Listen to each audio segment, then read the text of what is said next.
Sahabat langkah bijak, terima kasih sudah hadir di ruang ini, ruang di mana kita saling belajar, saling menguatkan, dan menapaki perjalanan menuju hidup yang lebih sehat, lebih tenang, dan lebih bijak di usia yang berharga ini. Hari ini, saya ingin berbagi sesuatu yang mungkin akan mengubah cara kita memandang buah-buahan. Selama ini, kita tumbuh dengan keyakinan bahwa semua buah pasti menyehatkan. Bahwa semakin banyak buah yang kita makan, semakin baik tubuh kita. Namun, tahukah sahabat, dalam dunia kesehatan lansia, ada fakta mengejutkan yang jarang dibicarakan. Ada beberapa jenis buah yang justru dapat memperlambat sirkulasi darah, meningkatkan peradangan, dan melemahkan otot kaki, terutama bagi mereka yang sudah melewati usia 60 tahun.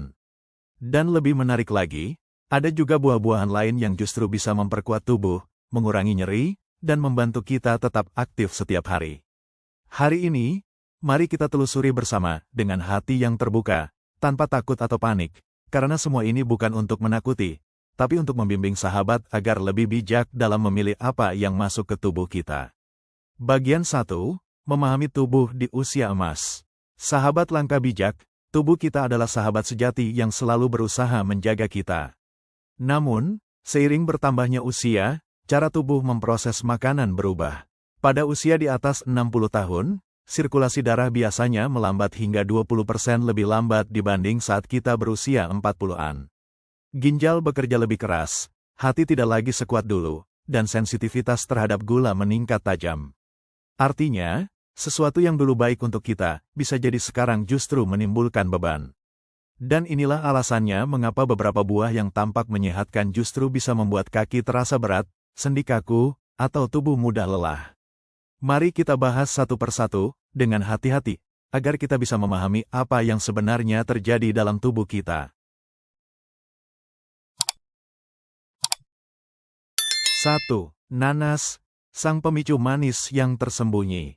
Sahabat, siapa di antara kita yang tidak menyukai aroma segar dan rasa manis nanas? Buah tropis ini terkenal karena kandungan vitamin C dan enzim bromelain yang katanya bisa mengurangi peradangan. Namun, bagi tubuh lansia, ceritanya bisa sedikit berbeda. Dalam satu cangkir potongan nanas, ada sekitar 22 gram gula alami, setara dengan lebih dari 5 sendok teh. Pada tubuh muda, gula ini cepat diproses. Namun pada tubuh yang menua, lonjakan gula tersebut bisa menyebabkan pembuluh darah kecil di kaki menjadi kaku, sirkulasi berkurang, dan akhirnya kaki terasa lelah atau bahkan bengkak di sore hari. Selain itu, sifat asam alami nanas dapat memperburuk nyeri sendi, terutama bagi yang memiliki radang sendi. Bukan berarti nanas berbahaya, sahabat. Tapi bagi kita yang sudah melewati usia 60, mengonsumsinya setiap hari bisa memberi efek yang pelan tapi nyata. Jadi, kuncinya bukan melarang, tapi mengatur. 1 atau 2 potong seminggu cukup. Dan jika sahabat merasa kaki sering berat atau kaku setelah makan nanas, mungkin tubuh sedang memberi sinyal. 2. Pisang, energi cepat yang bisa jadi bumerang. Pisang, buah sederhana yang sering dianggap penyelamat lapar dan sumber energi alami. Tapi tahukah sahabat, satu pisang ukuran sedang mengandung hampir 27 gram karbohidrat dan 14 gram gula. Bagi tubuh lansia, itu bisa memicu lonjakan insulin cepat. Dan jika terjadi terus-menerus, efeknya bisa menurunkan sirkulasi darah di kaki, membuat otot terasa berat, bahkan menimbulkan pembengkakan halus di betis. Apalagi bila dikonsumsi bersama nasi atau roti di pagi hari, kombinasi ini bisa memaksa pankreas bekerja keras. Padahal, di usia kita, pankreas sudah tak sekuat dulu. Sahabat langkah bijak, jika sering merasa lelah di sore hari atau kaki seperti kehilangan tenaga, bukan tidak mungkin itu sinyal tubuh yang sedang kewalahan memproses gula dari pisang yang tampaknya aman. 3. Anggur, kecil, manis, tapi bisa memicu nyeri sendi. Anggur sering disebut buah super. Namun di balik bentuk mungilnya, tersembunyi kandungan fruktosa tinggi yang bisa meningkatkan kadar asam urat, penyebab utama nyeri sendi dan rasa panas di jempol kaki. Bagi sebagian besar orang muda, ini tak masalah. Tapi bagi tubuh lansia dengan fungsi ginjal yang menurun, fruktosa dari anggur bisa berubah menjadi asam urat yang mengkristal di sendi. Inilah yang kadang membuat kita terbangun di malam hari karena nyeri menusuk di pergelangan kaki atau jari kaki. Sahabat langkah bijak, jika sendi terasa kaku setelah makan anggur, tubuh sedang memberi tanda, tolong kurangi sedikit. Cobalah gantikan dengan buah beri, yang akan kita bahas nanti, lebih lembut untuk tubuh dan justru melawan peradangan. 4. Semangka, hidrator yang menipu. Siapa yang tak suka semangka? Segar, berair, dan tampak aman. Tapi ternyata, semangka memiliki indeks glikemik 72, bahkan lebih tinggi dari gula pasir. Itu berarti gula dalam semangka cepat sekali masuk ke darah. Hasilnya, gula darah naik, lalu turun drastis, dan tubuh merespons dengan rasa lelah, kaki berat, atau sendi terasa lemah. Bukan berarti semangka dilarang, tapi cara menikmatinya harus diatur. Cukup 2 potong kecil, jangan dijadikan pengganti air minum atau dimakan setiap hari. Ingat, tubuh kita sudah bijak, tugas kita adalah mendengarkan. 5. Jeruk, si cerah yang bisa menyulut peradangan.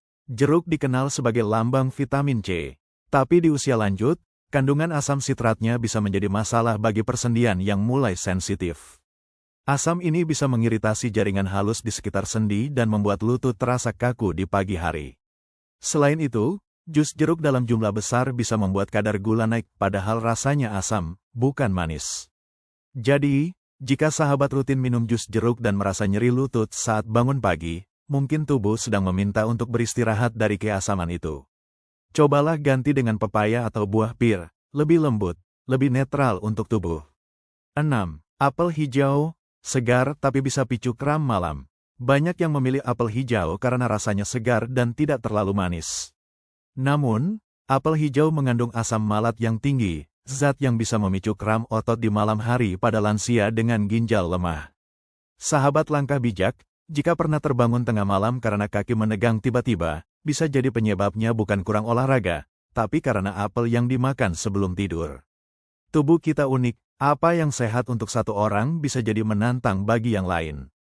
Kuncinya adalah mengenali tubuh sendiri dan menyesuaikan pilihan makanan dengan lembut, bukan dengan rasa takut. 7. Mangga, manisnya bisa jadi bom gula. Dan inilah buah terakhir yang perlu kita bahas, mangga. Lezat, harum, dan tampak alami. Tapi satu cangkir mangga bisa mengandung lebih dari 31 gram gula, bahkan lebih tinggi dari sebatang coklat. Lonjakan gula yang dihasilkan bisa membuat pembuluh darah di kaki menegang, menurunkan sirkulasi, dan menyebabkan sensasi kesemutan di betis atau jari kaki. Bagi tubuh lansia yang sudah sensitif terhadap gula, mangga bisa memicu rasa nyeri sendi atau bahkan memperparah radang ringan yang sebelumnya tak terasa. Sahabat, ini bukan tentang melarang mangga, tapi tentang mendengarkan sinyal tubuh dan menyayangi diri dengan cara yang lebih lembut. Bagian 2, buah yang justru menguatkan tubuh. Sekarang mari kita lihat sisi baiknya. Karena tidak semua buah membawa beban. Beberapa buah justru membantu tubuh memulihkan diri, memperlancar sirkulasi, dan menenangkan sendi yang tegang. Buah beri, blueberry, strawberry, raspberry, dan blackberry kaya antioksidan dan antosianin yang bisa menurunkan peradangan hingga 30%. Mereka membantu memperkuat kapiler darah di kaki dan menjaga aliran oksigen tetap lancar. Sahabat bisa menjadikannya camilan sore, 1 genggam kecil sudah cukup untuk membantu peredaran darah bekerja dengan lembut.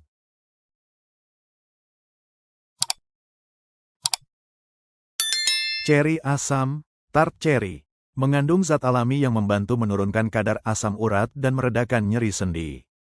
Hanya 10-15 butir ceri beberapa kali seminggu sudah membantu menenangkan tubuh. Alpukat, buah istimewa yang kaya lemak baik, membantu menjaga kestabilan gula darah, mengurangi peradangan, dan membuat sendi lebih lentur. Lemak baik dari alpukat bahkan bisa membantu penyerapan vitamin D dan kalsium, 2 sahabat terbaik bagi tulang dan persendian. Pepaya, lembut di perut, kaya enzim alami, dan membantu pencernaan. Pepaya tidak terlalu asam dan bisa membantu mengurangi peradangan ringan di persendian. Buah pir, manisnya ringan, lembut di ginjal, dan tidak menyebabkan lonjakan gula darah cepat. Jika dimakan bersama sedikit protein, seperti kacang almond atau yogurt, efeknya bahkan lebih stabil bagi tubuh. Bagian 3, menutup dengan refleksi dan harapan. Sahabat langkah bijak, hidup sehat di usia emas bukan tentang menolak makanan, tetapi tentang mengenali batas tubuh dan merawatnya dengan kasih. Kaki yang kuat, sendi yang lentur, dan napas yang ringan saat melangkah, semuanya dimulai dari pilihan kecil yang kita buat setiap hari. Jika hari ini sahabat tahu bahwa beberapa buah mungkin perlu dikurangi, itu bukan kekalahan.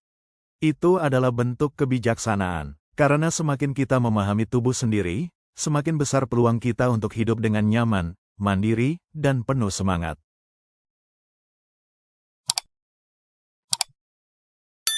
Sebelum video ini berakhir, saya ingin mendengar dari sahabat langkah bijak yang luar biasa di luar sana. Ceritakan di kolom komentar, buah apa yang paling sering sahabat konsumsi setiap hari. Dan setelah menonton video ini, apakah ada yang membuat sahabat ingin menyesuaikan pilihan buah ke arah yang lebih baik? Setiap cerita sahabat akan menginspirasi banyak orang di luar sana yang sedang berjuang menjaga kesehatannya. Jangan lupa juga, jika video ini bermanfaat, bantu sebarkan ke keluarga atau teman seusia kita. Karena bisa jadi, dengan satu kiriman kecil, kita menolong seseorang agar kembali melangkah dengan ringan tanpa rasa nyeri. Dan tentu saja, subscribe channel ini agar sahabat tidak ketinggalan tips kesehatan dan kisah inspiratif lain yang akan datang setiap minggu.